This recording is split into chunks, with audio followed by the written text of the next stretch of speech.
இவர் வந்து சித்தர் சுந்தரானந்தர். இவருடைய நட்சத்திரம் வந்து ரேவதி நட்சத்திரம். மாதம் மாதம் வர்ற ரேவதி நட்சத்திரம் அன்னைக்கு காலையில் 10 மணிக்கு இங்கே அபிஷேகம் அலங்காரம் எல்லாமே நடக்கும். எல்லா பூஜையுமே காலையில் 10 மணி தான். தேய்பிராஷ்டமி, கார்த்திகை, சங்கட சதுர்த்தி, பௌர்ணமி, அமாவாசை, இவருடைய நட்சத்திரம் ரேவதி நட்சத்திரம் எல்லாமே காலையில் 10 மணிக்கு பூஜை நடக்கும். 12 மணிக்கு முடிஞ்சிடும்.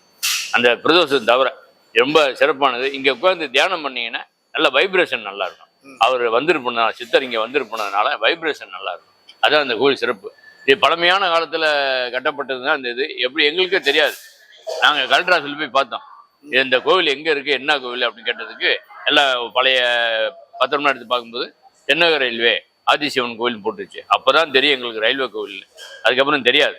இது வந்து நாளடைவில் அந்த ஓலைச்சுவடி மற்றதெல்லாம் பார்க்கும்போது அதுவும் ஊர்ஜிதமாகி போச்சு. இது பழமையான கோவில்ன்றது அதுவும் ஊர்ஜிதமாச்சு. இப்போ கூட ஒரு ஜோசியர் வந்து தென்காசியில் சொல்லியிருக்காரு, நீங்கள் போய் மதுரையில் ஆரப்பாளையத்துலேருந்து வரும்போது அருள்மிகு ஆதிசிவன் கோவில்னு ஒன்று இருக்குது, பழமையான கோவில். அங்கே வந்து நீ பூஜை பண்ணீங்கன்னா ரொம்ப விசேஷம் நடக்கும், நினைச்சது நடக்கும்னு அவரே சொல்கிறாரு.